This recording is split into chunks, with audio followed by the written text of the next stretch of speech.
Hey there, retro games fans. This is Andy C from Pieces of 8-Bit. Welcome to this week's The Bit Between. This week we're going to be having a look at a fantastic classic game on the Nintendo 64. Obviously, as you know, this month is my N64 month. I will be living with the console as part of my Month With series to see what it's been like to get the old N64 plugged back into the big TV and play some classic games on there. I have a wonderful copy of this game here that you're seeing on the screen, which you may have already worked out, which is Perfect Dark. I have a really beautiful boxed version of this game, and yeah, I really felt like doing this in my Bit Between this week. So just a little bit of preamble before we dive into the game. So it was released in 2000 for the Nintendo 64, and Perfect Dark was essentially one of those games that is just considered a die-hard classic on the N64, and it was developed by Rare, the legendary British studio behind Goldeneye 007, of course, which is largely considered one of the best games ever made, Banjo-Kazooie and Donkey Kong Country, which is also an absolutely fantastic game. At the time, Rare was on an incredible run, and so Perfect Dark was seen as their next big evolution of the first-person shooter on consoles.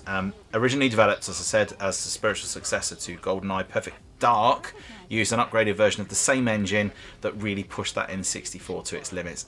It really, really did push it, and you can certainly see when you compare this to other games on the N64 just how much this pushes it. To get the full experience, you needed the Expansion Pak for extra RAM. A few games did need that. It was quite an expensive expansion, of course, as well. And but it also then unlocked the single player campaign and give those enhanced graphics as well. The game itself stars Joanna Dark, an elite agent working for the Carrington Institute in a futuristic world filled with espionage, aliens, and corporate conspiracy. It mixes Blade Runner style sci-fi with spy thriller vibes.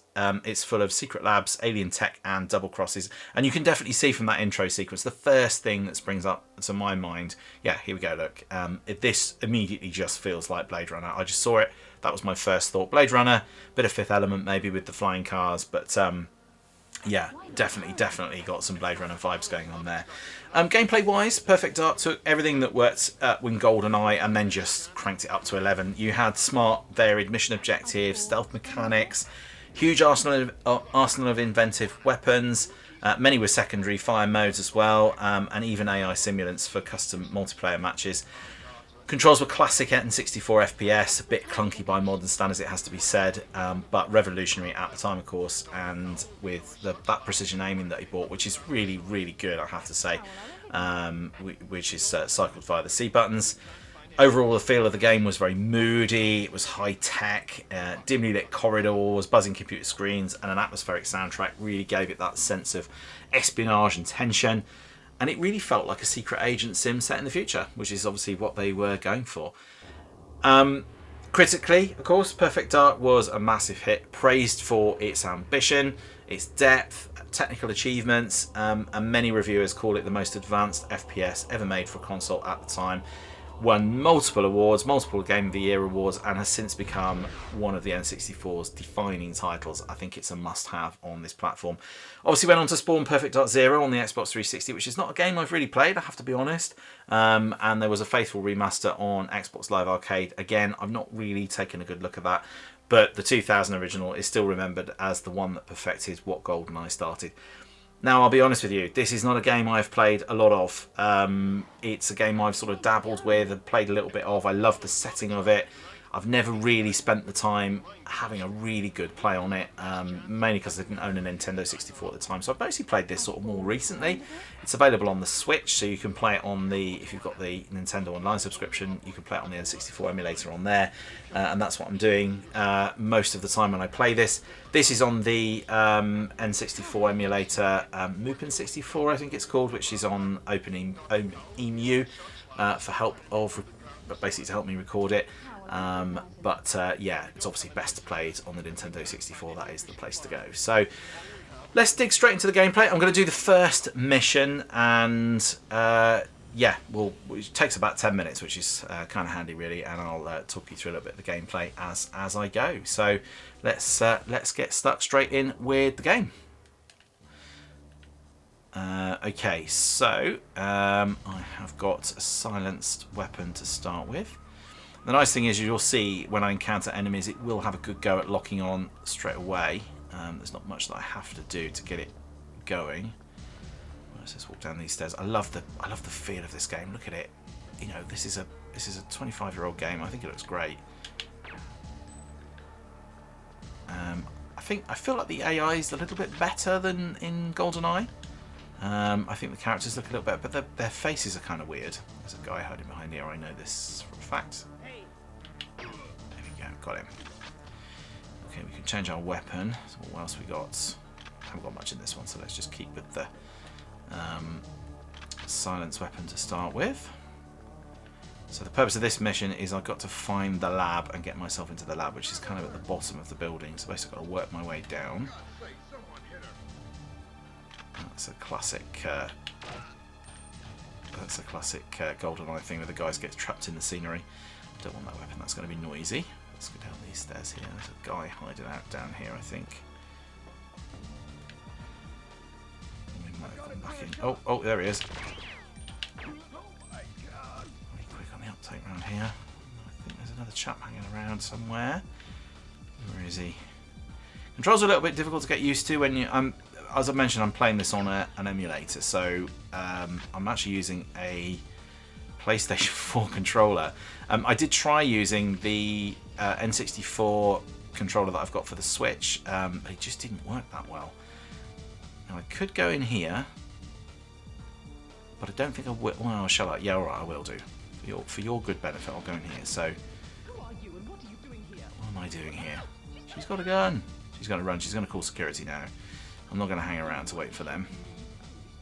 I could shoot you, but I would fail the mission, so I'm not going to shoot you. Let's call the lift. Is there a lift coming down that way? There's people shooting at me. How rude. Pretty high up. Obviously we're at the top of the skyscraper. I think that's the idea behind that.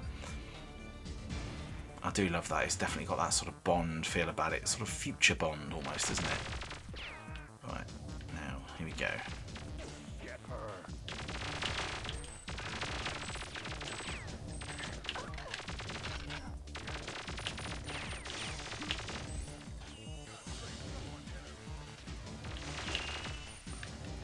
Well, there's loads of guys. Oh dear.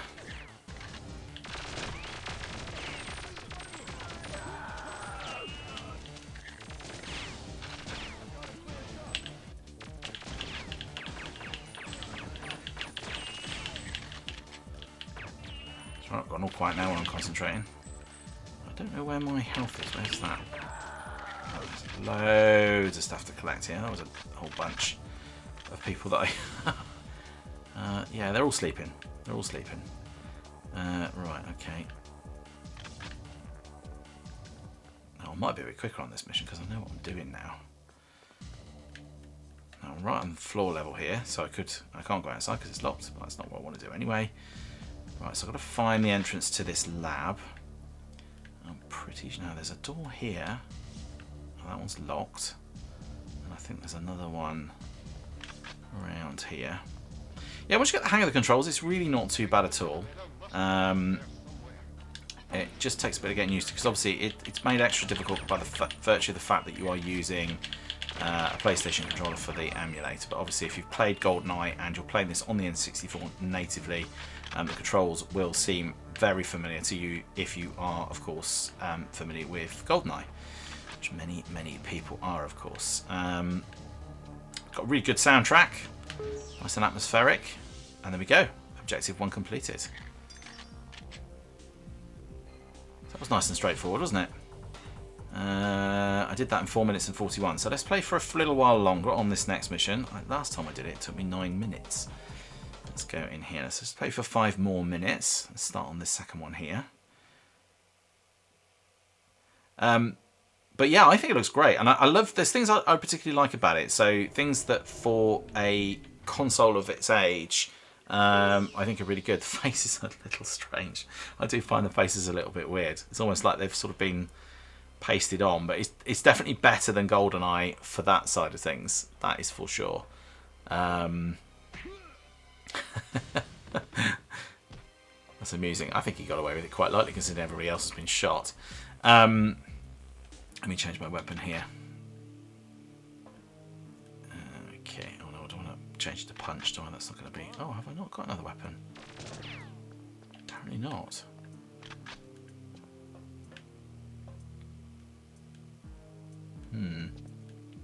I saw you hiding out behind there. Why me? Oh, that's right, yeah, because I've started a new mission, haven't I? So I lost the weapons that I had from before. Oh, what's this little thing here?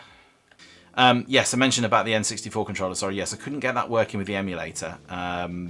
For some reason, I just couldn't get all the buttons working, which is a real shame. I would have expected it just to have sort of worked. And it kind of worked. About 50% worked, which really isn't that helpful.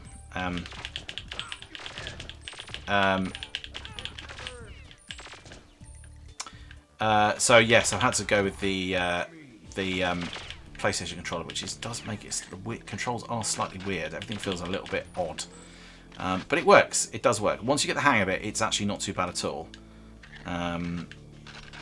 So yes, but I love, you know, there's a lot of things I like in terms of the graphics. I love the way that it sort of, you can shoot the walls and it leaves damage in the walls, and those kind of things are really cool. The glass shatters. Again, this is the sort of stuff that you found in Goldeneye, which was really, really good.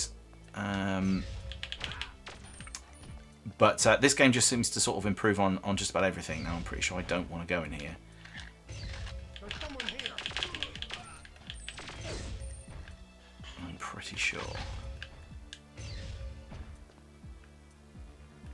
There's this radioactive source in here. Get out, Joel. The levels are too high. Use the cam spy. What does the cam spy mean? I don't know what that is. I think I died last time.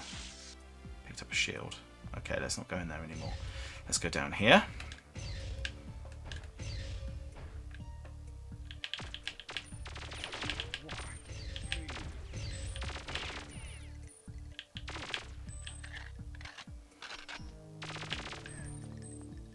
There we go.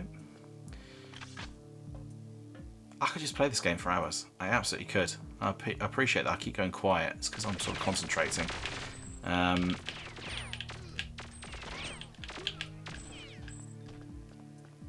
Yeah, and in Goldeneye, of course, the bodies disappear after a while. Do they disappear in here? Yeah, they do, don't they?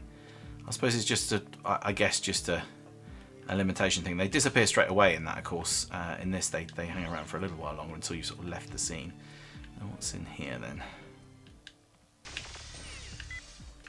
Night vision. Nice. I feel like that might be useful later on. Right, let's have a look around here. Soz. Oh, ouch. What happened there? Oh, you hiding. You hiding out. What were you doing down there? Cheeky.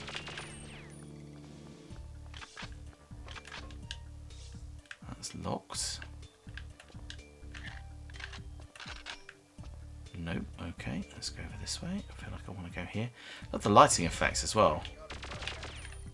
Just, everything just feels that little bit better. It's just very, very playable, even now. I must admit, I do struggle a little bit with Goldeneye from time to time. I think this game feels a little bit easier, a little bit more accessible. I am going to talk about... no, I'm pretty sure I can't go through there. I am going to talk about Goldeneye at some point. Can I crouch? Ah. Oh, yes. That's what we've got to do. Lovely. Sector 3.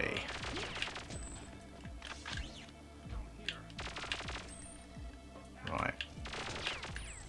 Okay, where's this little robot dude going? Do we care? Probably not. Around here. Anything exciting in there? Ooh, what's that? Oh, picked up a shield. Useful. Very, very useful. Thank you very much. Right, let's go around this way. What we got through here? So I think I've got to find... It's the highest security sector. Dr. Carol's got to be nearby. That's who I've got to rescue. So let's see if we can get her rescued first. That feels bad. That feels bad. Where did you come from? Delayed reaction from that guy there. Picked up a dragon. What's a dragon? Huh. Right, okay. Well, I feel like I need to...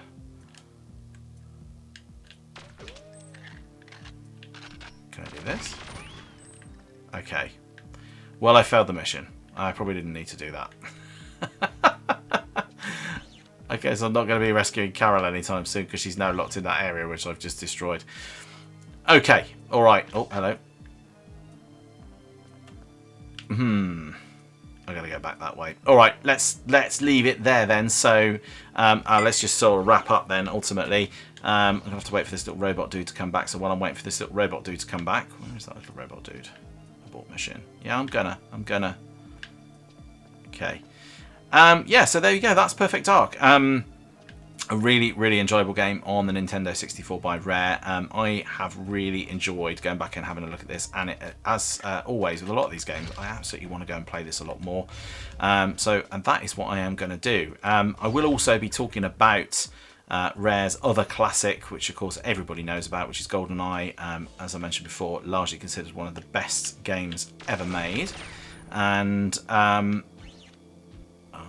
no, I did that already. And I will be asking the question, is this really the best game ever made? Goldeneye, that is. Or is there something better out there? Or even, is it the best game on the N64? So we'll be looking at that. Also, coming up this Friday, I will be talking to you about the recent Play Expo that I went to up in Blackpool at the weekend. So I've got some footage which I'll be putting together, telling you all about that and doing a little bit of a pickups video. And I've also got Ridge Racer coming up as my monthly PS1 challenge. That will be coming up very, very shortly as well. So, lots of things coming up. Obviously, N64, we will be living with that for the next few weeks. And lots of games to be playing on there. And I'll probably do a few more games on the bit between. Obviously, also keep an eye open for my Monday Minute. But that is probably all there is to say today. So, if you enjoy these videos, please do hit that like and subscribe button. Keep your eye open for next week's The Bit Between as well, coming on Wednesday. And yeah, I will see you all around. So please do all take care of yourselves. Until the next time, see you around. Bye for now.